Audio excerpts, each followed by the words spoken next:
بسم اللہ الرحمن الرحیم۔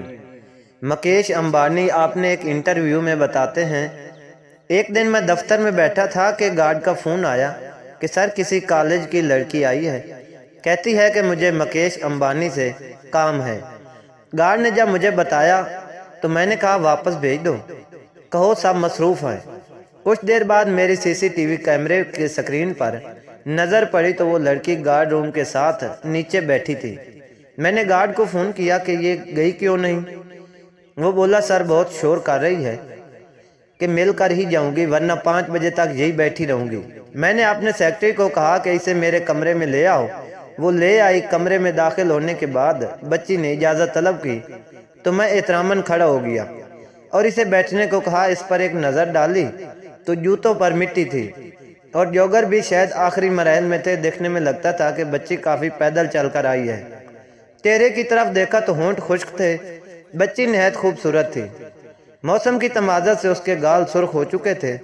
یہ شاید دفتر میں اجنبی ماحول میں ہمت کر کے آ تو گئی تھی مگر گھبراہٹ کی وجہ سے ایسا ہی تھا۔ میں نے اٹھ کر اسے ایک گلاس پانی دیا جو اس نے شکریہ ادا کیا اور پی لیا۔ جی بیٹا کیوں فساد کر رہی ہے؟ کیا بات ہوئی ہے؟ میں نے پوچھا۔ بولی سر مجھے پتہ چلا ہے کہ این جی او بچوں کی تعلیم کے خرچہ اٹھاتی ہے، اس لیے آئی ہوں کہ میں نے کہا ہر این جی او یہ کام نہیں کرتی بلکہ مخصوص ادارے ایسا کام کرتے ہیں۔ لیکن کیوں؟ وہ بولی مجھے پڑھنا ہے اور میرے بابا کے پاس پیسے نہیں۔ مجھے ہر حال میں اپنا بی اے مکمل کرنا ہے اور میں نے ایم بی اے کرنا ہے۔ مجھے پیسے چاہیے۔ مجھے اس این جی او کا پتہ دیں جو پڑھائے اور فنڈ دیں۔ ان دنوں بلوچستان ایجوکیشن انڈورمنٹ فنڈ کا قیام ہو چکا تھا اور اس کا سیکرٹری میرا پرانا دوست تھا، لیکن مجھے نیچے کے سٹاف کے حالات کا علم تھا، اس لیے میں اس بچی کو وہاں دھکے کھانے نہیں بھیجنا چاہتا تھا۔ تو میں نے اس بچی سے کہا کہ تم چائے پیو گی؟ اس نے اسباب میں سر ہلایا۔ میں نے چائے منگوائی اور بسکٹ بھی منگوائے اور بسکٹوں پر ٹوٹ پڑی۔ چائے پینے کے دوران وہ کہنے لگی سر اگر آپ مجھے سیمسٹر کی فیس دیں تو میں آپ کے آفس میں بلا معاوضہ کام کرنے کو تیار ہوں۔ میں یہ سن کر مسکرانے لگا۔ وہ حلف نامے پر دستخط کرنے کے لیے تیار تھی۔ میں نے اس سے پوچھا کہ تمہارے بابا کیا کرتے ہیں؟ وہ بولی آئی جی آفس میں ہوا کرتے ہیں، ابھی ریٹائرمنٹ لے لی ہے۔ کہتے ہیں میرے پاس جو تھا خرچ کر لیا، آپ بیٹیوں کو پڑھانے کے لیے پیسے نہیں۔ میں سوچ میں پڑ گیا کہ آئی جی آفس کا بندہ ایسا کہے، یہ کوئی 2 نمبری ہوگی بچی کی، ورنہ باپ ایسا کیوں کہے گا؟ دوسرا میں نے سوچا کہ یہ بچی جذباتی ہے، شکر ہے کہ یہ میرے پاس آئی ہے، اگر یہ کسی اور کے پاس جاتی تو شاید آمدن کا کوئی اور ذریعہ سکھاتا اور ان کی آنکھوں کی چمک اب تک ختم ہو جاتی۔ میں بہانہ بناتے ہوئے اور اپنے صاحب سے پوچھ کر آتا ہوں اور تمہاری کیا مدد کر سکتے ہیں میں ابھی تجھے بتاتا ہوں۔ کچھ دیر بعد میں کمرے میں آیا اور اس بچی سے کہا کہ صاحب کہہ رہے ہیں کہ وہ بی اے کی فیس مکمل کرا دیں گے، لیکن شرط یہ ہے کہ کل آپ کے ابو آئے اور مجھ سے ملے اور ساتھ ہی فریش فیس سلیب بھی لائیں۔ وہ تو خوشی سے کھڑی ہو گئی۔ ٹھیک ہے سر۔ اس کی معصومیت مسکراتے ہوئے اور نکھر کر سامنے آ رہی تھی۔ میں نے اپنے سیکرٹری کو آواز دی کہ شاید یہ بچی کل آئے گی، اس کو مجھ سے ملوا دینا، اس کا کنٹیکٹ لے لو۔ میرا یہ پیمانہ تھا کہ اگر کل آپ نے باپ کے ساتھ آتی ہے تو ٹھیک، ورنہ جو دل میں آیا کرتی پھرے۔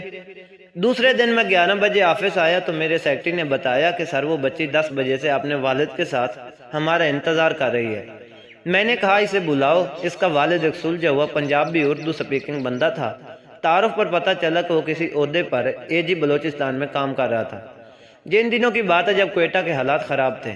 ان حالات میں ایک آخرت کو ترجیح دینے والے تان لوکل بندے کا گزارا بہت مشکل تھا، جس کا نتیجہ یہ نکلا کہ کئی مرتبہ وہ اس خاندان نان شبینہ کا بھی محتاج رہا۔ جلد ریٹائرمنٹ اس لیے بھی لی کہ بڑی بیٹی کی شادی کرنا تھی۔ بیٹے پڑھتے ہیں، ایک ایم اے کر کے ڈاکٹر کے کلینک پر مریضوں کو نمبر دیتا ہے، مطلب کہ وہ چپڑاسی ہے، جبکہ دوسرا بی اے کر رہا ہے۔ بچی کے والد نے بتایا کہ نہ ہم کتابیں خرید سکتے ہیں نہ ہی نیٹ، اور جس کے پاس تیاری کر سکے جی پی اے کہاں سے آئے گی؟ اس کی کوئی سہولت ملے تو ہی کوئی کام ہو۔ میں نے اس کے کاندھے پر ہاتھ رکھا اور اس سے کہا کہ آپ کی اس تعلیم سے بے فکر ہو جائے۔ اس بچی کے والد نے میرا شکریہ ادا کیا اور چلے گئے۔ میں نے اپنے سیکرٹری کے ذمہ لگا دی کہ اس کی فیس وغیرہ ادا کر دینا۔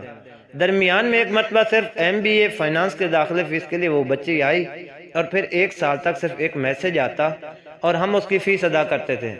ایک دن وہ بچی پھر آئی، پریشان تھی۔ میں نے پوچھا اب کیا ہوا؟ کہنے لگی سر 1.5 سال میں اپنے باقی خرچے ٹیوشن پڑھا کر پورے کر رہی ہوں اور میرے نمبر بھی بہت اچھے آئے ہیں، لیکن پھر وہ رونا شروع ہو گئی۔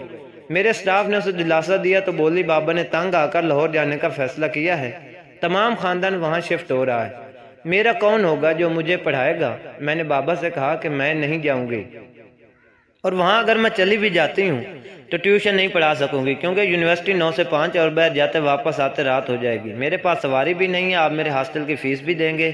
میں نے اسے خوش کرنے کے لیے کہا ایک شرط پر دوں گا، جیسے ہی تیری نوکری لگے گی میری تمام فیس ہاسٹل کے پیسے واپس کرو گی۔ وہ بچی مان گئی۔ میں نے اس کے سر پر ہاتھ رکھا، جب کہا تو پھر بے فکر ہو کر پڑھو۔ جب وہ چلی گئی شاید 2 سال بعد اس کی کال آئی، سر آج رات ٹیلی ویژن پر میرا انٹرویو ہے، وہ انٹرویو ضرور دیکھنا۔ بس اب میں چلی جاؤں گی لاہور، تمام عمر آپ کی مشکور رہوں گی۔ میرا بھی دل بھرا آیا، میں نے کہا بیٹیاں تو جانے کے لیے انسان پالتا ہے، بس جہاں رہو خوش رہو۔ کچھ عرصہ قبل ایک نامعلوم نمبر سے مجھے کال آئی، جب اٹھائی تو وہی بچی تھی۔ بولی سر آپ کو پتہ ہے کہ میری منگنی ہے اور لڑکا نیوی میں ہے اور میری شادی کے بعد ہم کراچی چلے جائیں گے۔ مجھے بہت خوشی ہوئی، دعا دی، فون بند کر دیا۔ لیکن قدرت کے کھیل دیکھو کہ بچی نے اپنا جہیز خود محنت کر کے پرائیویٹ ملازمت کر کے بنایا تھا، اور ایک اچھے سلجھے محبت کرنے والے شاندار مستقبل رکھنے والے بندے نے اسے اپنی دلہن بنایا۔ دونوں ہنسی خوشی زندگی گزار رہے تھے۔ یہ ایک انمول لڑکی تھی جس کو میں زندگی بھر فراموش نہیں کر سکتا، اور ہر وقت تو میری دعاؤں میں رہو گی، اور جب تک میں زندہ رہوں گا لوگوں کو تمہاری مہربانیوں کی کہانیاں سناتا رہوں گا۔ آپ لوگوں سے گزارش ہے کہ اس بچی کے لیے دعا کریں۔